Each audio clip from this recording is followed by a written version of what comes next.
Very good morning to class 9th students. Today we are going to read Unit 2, Lesson number 4, A Truly Beautiful Mind. Spelling इसको correct कर लीजिएगा, यहाँ पर नहीं लगाना है. Truly Beautiful Mind. एक ऐसा मस्तिष्क, एक ऐसा दिमाग जो ट्रूली वास्तविकता में, सही में ब्यूटीफुल है, बहुत ज्यादा सुंदर है. यहाँ पर बात की जा रही है अल्बर्ट आइंस्टीन की, जिनकी रिलेटिविटी थ्योरी के बारे में हम सभी जानते हैं, जो एक बहुत ही अच्छे और बड़े वैज्ञानिक थे और आज भी इनकी रिलेटिविटी थ्योरी को माना जाता है. जिन्होंने हमें एक फॉर्मूला दिया था E = mc². वो सभी को ज्ञात है, जो लोग साइंस करते हैं 10th तक भी इसकी बातें की जाती है. अल्बर्ट आइंस्टीन को लगभग सभी जो है दुनिया भर के लोग जो है वो जानते हैं. तो इनके बारे में आज यहाँ पर हमें पढ़ना है. तो शुरू करने से पहले कुछ जान लेते हैं. Who do you think of when you hear the word genius? Who is a genius? What qualities do you think a genius has? क्या सोचते हैं आप जब एक आप नाम सुनते हैं या एक शब्द के बारे में सुनते हैं जीनियस? तो जीनियस सुनकर को आपको क्या लगता है, क्या मस्तिष्क में आता है कि जीनियस मतलब क्या, क्या होगा जीनियस? उसके अंदर कौन सी क्वालिटीज होंगी जिस वजह से उसे जीनियस कहा गया है? क्यों कहा ऐसा? गुड, बेटर, बेस्ट, उसके बाद में जीनियस आ जाता है सीधे. एक्सीलेंट के बाद में भी क्या होता है? जीनियस. मतलब वो इस लेवल पर होता है जहां पर उसके जैसा शायद कोई कुछ और कर पाए. That is called genius. We shall now read about a young German civil servant who took the world by storm about 100 years ago. हम आज यहाँ पर एक young German civil servant, government employ के बारे में बात करने जा रहे हैं. Who took the world by storm. उसने क्या करा? तूफान की तरह संसार को 100 years ago, सैकड़ों साल पहले क्या कर दिया? एक झंझोर के रख दिया. यहाँ पर उसने अपनी जो उसने बताया, जो उसने कहा, उसके द्वारा उसे आज हम पढ़ने जा रहे हैं. In the summer of 1905, the 26-year-old published in quick successions 4 ground-breaking papers.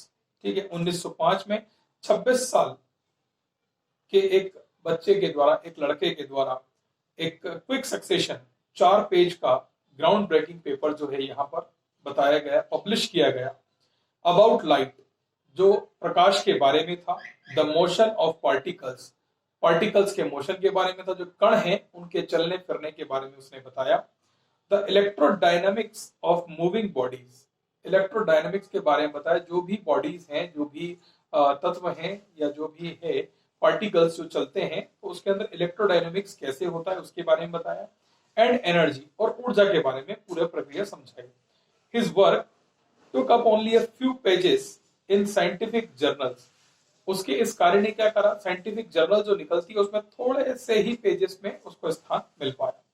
But changed forever our understanding of space. लेकिन इस थोड़े से पेजेस में लिखी हुई बातों ने क्या कर दिया? हमें जो स्पेस के बारे में, अंतरिक्ष के बारे में जो समझ आती थी, उसको बिल्कुल बदल करके रख दिया और उसे बहुत अच्छा कर दिया. Time and the entire Cosmos, समय और जो पूरा कॉस्मोस है. कॉस्मोस का मतलब होता है जो ब्रह्मांड के अंदर पाई जाने वाली जो रेज हैं, जो पूरा ब्रह्मांड है जिसमें वो घिरा हुआ है, पूरा ब्रह्मांड जिससे आच्छादित है, वो कॉस्मोस है. उसके बारे में पूरी जानकारी यहाँ पर मिलती है. And transformed the name Einstein into a synonym for a genius. ठीक है, वहां पर एक इसको नाम मिलता है आइंस्टाइन. इसके नाम के आगे, अपने नाम के आगे उनको एक टाइटल मिल जाता है आइंस्टीन, जिसका सिनोनिम होता है genius. 50 years after his death, उनके मृत्यु के 50 साल बाद, Albert Einstein genius still reigns. अभी भी अल्बर्ट आइंस्टीन क्या कर रहे हैं? अपना पावर दिखा रहे हैं और अपना यहाँ पर सब कुछ बता रहे हैं. ठीक है, तो यहाँ पर हम बात करने जा रहे हैं अल्बर्ट आइंस्टीन की. तो आइए शुरू करते हैं. Lesson number 4, unit 2, a truly beautiful mind. First para. Albert Einstein was born on 14 March 1879 in the German city of Ulm, without any indication that he was destined for greatness. बिना किसी sign और symbol के, greatness की कोई sign या symbol माथे पर लगा करके नहीं आए थे. 14 मार्च 1879 में जन्म लिए. जर्मन सिटी उल्म में अल्बर्ट आइंस्टीन ने यहाँ पर जन्म लिया, जिन पे कोई इंडिकेशन नहीं था कि आगे जाकर के बहुत महान हो जाएंगे, बहुत ज्यादा ग्रेटनेस इनके अंदर होगी, ऐसा कोई उनके माथे पर लिखा हुआ नहीं भी था और कोई इंडिकेशन ऐसा साइन नहीं था। On the contrary his mother thought Albert was a freak. लेकिन कॉन्ट्ररी दूसरी तरफ क्या होता है, उसी के सापेक्ष दूसरी तरफ क्या है, उनकी माता क्या सोचती थी कि Albert was a freak. Freak कहीं पर मीनिंग दिया हुआ है, a word used disapprovingly to talk about a person who is unusual and doesn't behave, look और थिंक लाइक अदर्स। ऐसा व्यक्ति जो दूसरों के समान ना तो दिखता है, ना सोचता है, ना ही कोई कार्य दूसरों के जैसा करता है, उसे कहते हैं फ्रीक। तो अल्बर्ट की माँ को यही लगता था कि अल्बर्ट जो है वो कैसा है, एक फ्रीक है, मतलब दूसरों से कुछ ना कुछ अलग है, ये ठीक नहीं है। To her, his head seemed much too large. ऐसा उसका मानना था उनकी माताजी का कि इसका जो सिर है वो बहुत ज्यादा बड़ा है, दूसरे बच्चों के अपेक्षा अल्बर्ट का सिर जो है बड़ा है। Paragraph number 2। At the age of 2.5, 2.5 की उम्र में, Einstein still was not talking. Einstein बोलते नहीं थे, 2.5 की उम्र के हो जाने के बाद भी वो बोलते नहीं थे। When he finally did learn to speak, he uttered everything twice. और जब अंततः उन्होंने बोलना सीखा, तब वो सारे शब्दों को क्या करते थे, दो दो बार बोलते थे।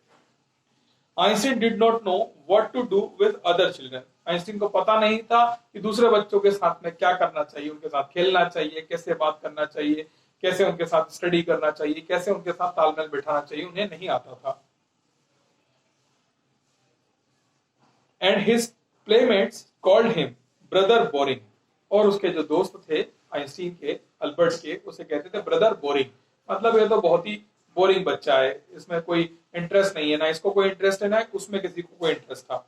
So the youngster played by himself much of the time. तो जो यंगस्टर्स थे उनके समय के, वो लगभग हमेशा अपने आप अकेले ही खेला करते थे। He specially loved mechanical toys.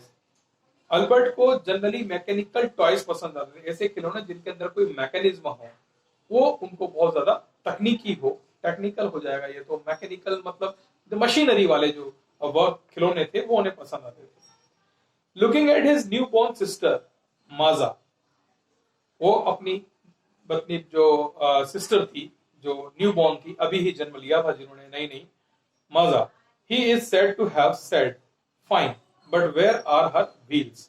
ठीक है, वो अपनी बच्ची की तरफ, अपने बच्ची नहीं, उनकी बहन की तरफ, नवजात जो बहन थी उनकी तरफ, माजा की तरफ देखते हैं। He said to have said, वो कहते हैं, उन्हें क्या कहते हैं, fine, but where are her wheels.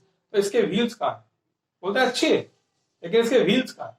Wheels in the sense पैर कहाँ है चलने के लिए, तो पैर नहीं कहते थे, वो क्या कहते थे, इसके पहिए कहाँ है जिससे चलेगी। कैसे चलेगी, चलने के लिए पहिए तो होना चाहिए, पहिए नहीं थे, ऐसा उन्होंने कहा। Page number 47, paragraph number 3. A headmaster once told his father that what Einstein chose as a profession would not matter.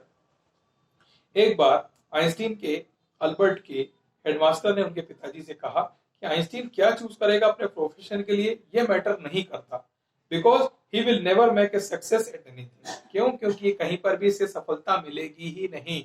ये कुछ भी चूज कर ले, जो अच्छा लगे कुछ भी चूज कर ले, जैसा भी इसे चूज करना चूज कर ले, कोई भी प्रोफेशन चूज कर ले, लेकिन ये सफल नहीं हो पाएगा, ऐसा हेडमास्टर ने कहा। Einstein began learning to play the violin at the age of 6। 6 साल की उम्र में आइंस्टीन ने वायलिन बजाना सीखा। Because his mother wanted him to. क्यों, क्योंकि उनकी मम्मी चाहती थी कि वायलिन बजाना सीखे। He later became a gifted amateur violinist, maintaining this skill throughout his life. Amateur यहाँ पर एक वर्ड दिया हुआ है जिसका मतलब होता है something for personal enjoyment rather than as a profession. Profession को छोड़ करके अपने पर्सनल इंटरेस्ट के लिए, अपने पर्सनल एंजॉयमेंट के लिए, अपनी खुशी के लिए जो व्यक्ति काम करता है उसे अमेच्योर कहते हैं। यहाँ पर उन्होंने वायलिन बजाना लगातार कंटिन्यू रखा और उसे हमेशा बजाते रहे अपने एंजॉयमेंट के लिए, अपनी खुशी के लिए। Paragraph number 4. But Albert Einstein was not a bad pupil. लेकिन इसके बावजूद अल्बर्ट आइंस्टीन एक बुरा व्यक्ति नहीं था, एक बुरा शिष्य, बुरा छात्र नहीं था। He went to high school in Munich, where Einstein's family had moved when he was 15 months old. Einstein high school गए म्यूनिच में, जहां पर वो 15 महीने के थे जब उनकी फैमिली क्या है उन्हें लेकर के यहाँ पर म्यूनिच में आ गई थी। तब वो म्यूनिच के हाई स्कूल में जब गए, वहां पर अपनी फैमिली के साथ मूव कर चुके थे। And scored good marks in almost every subject, और उन्होंने वहां पर क्या करा, हाई स्कूल में सभी सब्जेक्ट में, सभी विषयों में अच्छे मार्क्स लेकर के आए, बढ़िया बेहतरीन मार्क्स लेकर के आए। Einstein hated the school's regimentation and often clashed with his teachers. Regimentation का मतलब होता है ऑर्डर और discipline taken to an extreme. किसी ऑर्डर, किसी डिसिप्लिन को जो एक्सट्रीम चरम सीमा तक रहता है उसे बताना, वो होता है रेजिमेंटेशन। तो अल्बर्ट को यहाँ पर जो रेजिमेंटेशन था स्कूल का, वो बिल्कुल भी अच्छा नहीं लगता था। इस वजह से उनका टीचरों के साथ हमेशा क्लेश मतलब विवाद होते रहता था। एट द एज ऑफ 15 साल की उम्र में Einstein felt so stifled there that he left the school for good. Stifled का मीनिंग यहाँ पर दिया हुआ है, वो भी हम देख सकते हैं। Unable to breathe, suffocated. Stifled मतलब बहुत ही ज्यादा परेशान हो गए थे, बहुत ही ज्यादा सफोकेटेड हो गए थे, बंधन सा लगने लगा था कि अब यहाँ पर जो है रह पाना, टिक पाना बहुत ही मुश्किल है। और he left the school for good, और उन्होंने क्या कर दिया, स्कूल छोड़ दिया अच्छे के लिए। Paragraph number 5, the previous years, पहले कुछ सालों में Albert's parents had moved to Milan and left their son with relatives. पहले कुछ सालों में क्या हुआ, मिलान चले गए उसके पेरेंट्स, और वहां पर अपने रिलेटिव्स के पास में अल्बर्ट को छोड़ दिया। After prolonged discussion Einstein got his wish to continue his education in German speaking Switzerland. German speaking Switzerland जहां पर जर्मन बोलने वाले लोग रहते थे, आइंस्टीन ने सोचा कि मैं वहां जाकर के डिस्कस किया बहुत ज्यादा, और वहां जाकर के अपनी पढ़ाई को शुरू करने का उन्होंने मन बनाया। In a city which was more liberal than Munich, जो सिटी कैसी थी, लिबरल थी, थोड़ा सा लीनियंट थी, मतलब वहां पर ठीक है सब चलेगा, कोई दिक्कत नहीं, ऐसा वाला मामला था। वहां पर उन्होंने जाने का मन बनाया, जो म्यूनिच से कुछ बेहतर थी। Paragraph number 6, Einstein was highly gifted in mathematics and interested in physics, and after finishing school he decided to study at a university in Zurich। Mathematics में आइंस्टीन बहुत अच्छे थे, फिजिक्स में उनका बहुत इंटरेस्ट था, और उन्होंने जब अपना स्कूल फिनिश कर लिया तो उन्होंने सोचा कि ज्यूरिच के अंदर वहां पर जो यूनिवर्सिटी है, जो विश्वविद्यालय है, वहां पर जाके वो अपनी आगे की पढ़ाई करेंगे। But science was not the only thing that appealed to the dashing young man with the walrus moustache. यहां पर उन्होंने कहा कि वॉलरस मुस्टेच मूछ के साथ में केवल मैथमेटिक्स या फिजिक्स में इंटरेस्ट होना ही बेहतर नहीं था, ठीक है, और भी कुछ चीजें चाहिए थी जो एक यंग व्यक्ति में, डैशिंग यंग व्यक्ति के अंदर होना चाहिए। यहाँ पर नीचे आइंस्टीन की 1900 की जो 21 साल के थे उसका फोटो दिया हुआ है, और जिस फोटो को हम पहचानते हैं 1955 का है, वो फोटो को जिसको देखकर हम लगता है एल्बर्ट आइंस्टीन, वो फोटो दोनों यहाँ पर दिए हैं, आप अपनी बुक में देखें। Page number 48, paragraph number 7, he also felt a special interest in a fellow student Mileva मैरिक।